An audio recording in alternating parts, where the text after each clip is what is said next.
नमस्कार दोस्तों, स्वागत है आपका BMJ एकेडमी में। दोस्तों, एंशिएंट हिस्ट्री में हमने पिछले वीडियो में मौर्योत्तर काल के अंतर्गत देशी शासकों में ब्राह्मण साम्राज्य का पहला वंश शुंग वंश के बारे में सभी महत्वपूर्ण जानकारियों को देखा। आज के इस वीडियो में हम शुंग वंश के पश्चात जिन वंशों ने शासन किया उसके बारे में देखेंगे, जिनमें से कण्व वंश, आंध्र सातवाहन वंश तथा चेदी वंश के बारे में पढ़ेंगे। और फिर अगले वीडियो से हम मौर्योत्तर काल के अंतर्गत जो विदेशी शासक आए और भारत के पश्चिमोत्तर क्षेत्र पर शासन किए उनके बारे में अगले वीडियो में देखेंगे। दोस्तों, इस वीडियो के सभी पॉइंट्स सभी परीक्षाओं के लिए बहुत ही उपयोगी हैं, इसलिए वीडियो को स्किप नहीं कीजिएगा, प्लीज़ इसे पूरा देखिएगा और वीडियो के अंत में अपना फीडबैक कमेंट ज़रूर कीजिएगा। तो आइए दोस्तों, आज का वीडियो शुरू करते हैं। शुंग वंश के अंतिम शासक देवभूति की हत्या करके वासुदेव ने कण्व वंश की नींव रखी। 75 ईसा पूर्व में देवभूति, जो कि शुंग वंश का आखिरी शासक था, उसकी हत्या उसके ही एक मंत्री वासुदेव ने की और कण्व वंश की स्थापना की। इसकी जानकारी हमें बाणभट्ट द्वारा रचित हर्षचरित से प्राप्त होती है। वासुदेव भी ब्राह्मण वंश का ही शासक था। भागवत धर्म और संस्कृति का संरक्षण की जो परंपरा शुंग शासकों ने प्रारंभ की थी, कण्व वंश ने उसे जारी रखा। कण्व वंश में सिर्फ 4 शासक हुए, जिसमें सबसे पहला वासुदेव, दूसरा था भूमिमित्र, तीसरा नारायण और चौथा था सुशर्मन। कण्व वंश के काल में मगध साम्राज्य घटते घटते सिर्फ पाटलिपुत्रा के आसपास के ही क्षेत्रों तक सिमट कर रह गया था। कण्व वंश का चौथा और अंतिम शासक सुशर्मन था। पुराणों से भी कण्व वंश की जानकारी मिलती है। कण्व वंश के अंतिम शासक सुशर्मन की हत्या 30 ईसा पूर्व में शिमुक ने की और शिमुक ने एक नए ब्राह्मण वंश, जिसे आंध्र सातवाहन वंश कहा गया, उसकी स्थापना की। अब आइए आंध्र सातवाहन वंश के बारे में देखते हैं। सातवाहन वंश, इसे आंध्र सातवाहन वंश भी कहा जाता है। शिमुक ने 30 ईसा पूर्व में सुशर्मन की हत्या कर, सुशर्मन जो कि कण्व वंश का अंतिम शासक था, उसकी हत्या कर सातवाहन वंश की स्थापना की। सातवाहनों ने अपनी राजधानी कृष्णा गोदावरी नदी के क्षेत्र में प्रतिष्ठान, जो कि अभी वर्तमान का आंध्र प्रदेश क्षेत्र है, वहाँ स्थापित किया। इसलिए इसे आंध्र सातवाहन या आंध्र वंश भी कहा जाता है। सातवाहन वंश के प्रमुख शासकों में शिमुक, जो कि सातवाहन वंश के संस्थापक थे, सातकर्णी प्रथम, गौतमी पुत्र सातकर्णी, वशिष्ठी पुत्र पुलुमावी तथा यज्ञश्री सातकर्णी प्रमुख शासक थे, जिसमें से शिमुक सातवाहन वंश के संस्थापक थे। सातकर्णी प्रथम सातवाहन वंश का पहला यशस्वी शासक था। इसे सातवाहन वंश का वास्तविक संस्थापक भी कहा जाता है। इनकी उपलब्धियों की जानकारी रानी नैनिका के नाना घाट अभिलेख से प्राप्त होता है। सातकर्णी प्रथम ने 2 अश्वमेध यज्ञ और 1 राजसूय यज्ञ का आयोजन किया था। गौतमी पुत्र सातकर्णी सातवाहन वंश का सबसे महान शासक था। उसकी विजय की जानकारी उसकी माता गौतमी बलश्री के नासिक अभिलेख से प्राप्त होती है। इस अभिलेख में गौतमी पुत्र सातकर्णी को अद्वितीय ब्राह्मण कहा गया है। गौतमी पुत्र सातकर्णी ने शक शासक नहपान को हराया था। गौतमी पुत्र सातकर्णी के बाद उसका पुत्र वशिष्ठी पुत्र पुलुमावी शासक बना। आंध्र प्रदेश पर विजय के पश्चात उसे प्रथम आंध्र सम्राट कहा गया। इसके पश्चात यज्ञश्री सातकर्णी सातवाहन वंश का अंतिम प्रमुख राजा था। उसने शकों के विजित क्षेत्रों पर पुनः अधिकार किया। यज्ञश्री सातकर्णी को व्यापार और जल यात्रा में काफ़ी रुचि थी। उसके सिक्कों पर जहाज के चित्र बने हुए हैं, जो कि उसके जल यात्रा एवं व्यापार के प्रति प्रेम का सूचक है। सातवाहन वंश का सबसे प्रतापी राजा गौतमीपुत्र सातकर्णी था और इसकी जानकारी उसके माता गौतमी बलश्री के नासिक अभिलेख से प्राप्त होती है। यज्ञश्री सातकर्णी की मृत्यु के बाद सातवाहनों का साम्राज्य विभाजित हो गया, जिसका मुख्य कारण विद्रोह एवं केंद्रीय शासन की दुर्बलता थी।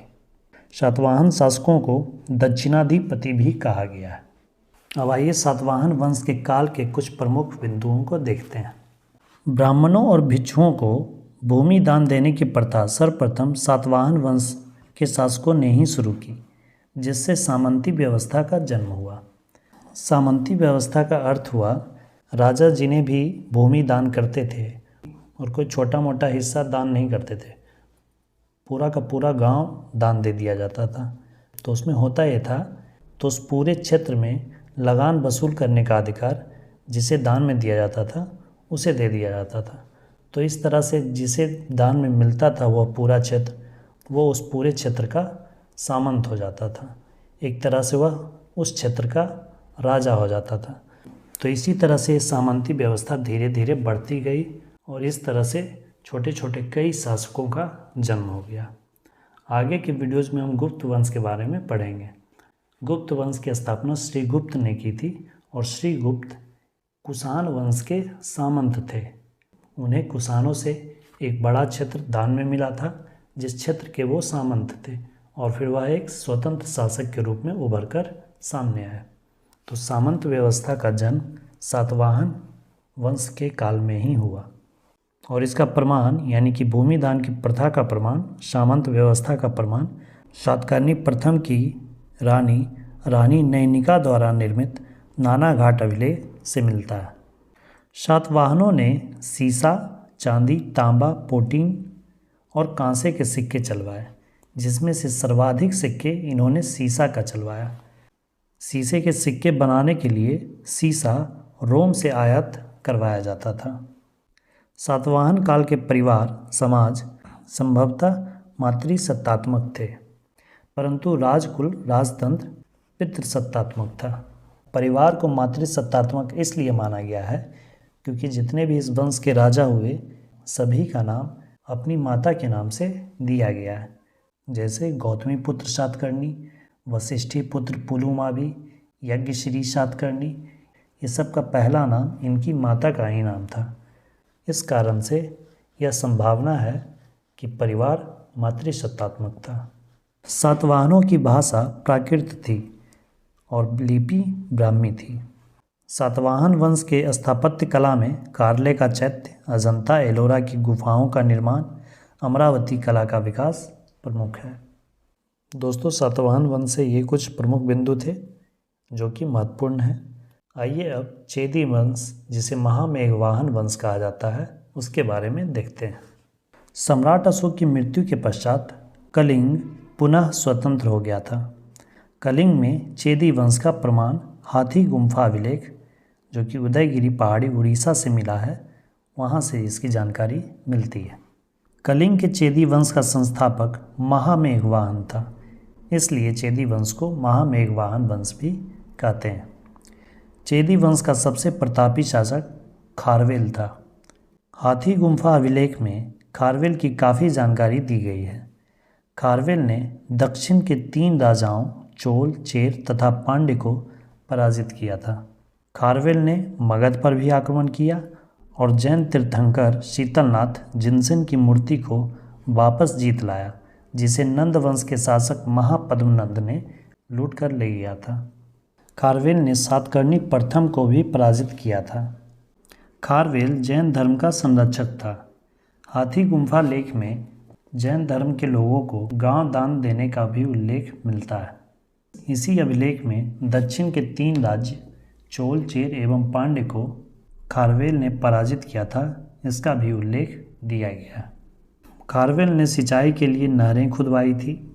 उड़ीसा का भुवनेश्वर मंदिर का निर्माण भी खारवेल ने ही करवाया था। इसके साथ ही खारवेल ने अनेक गुफा विहार बनवाए। विभिन्न साक्ष्यों से पता चलता है कि उदयगिरी में 19 तथा खंडगिरी में 16 गुफा विहारों का निर्माण खारवेल ने करवाया था। दोस्तों, ये थे मौर्योत्तर काल में देशी शासकों के अंतर्गत कण्व वंश, सातवाहन वंश और चेदी वंश से जुड़े सभी महत्वपूर्ण तथ्य। इसमें मैंने सिर्फ उन्हीं तथ्यों को शामिल किया है जो सभी प्रतियोगी परीक्षाओं के लिए महत्वपूर्ण है। दोस्तों, मुझे उम्मीद है कि यह वीडियो आपके लिए हेल्पफुल हो।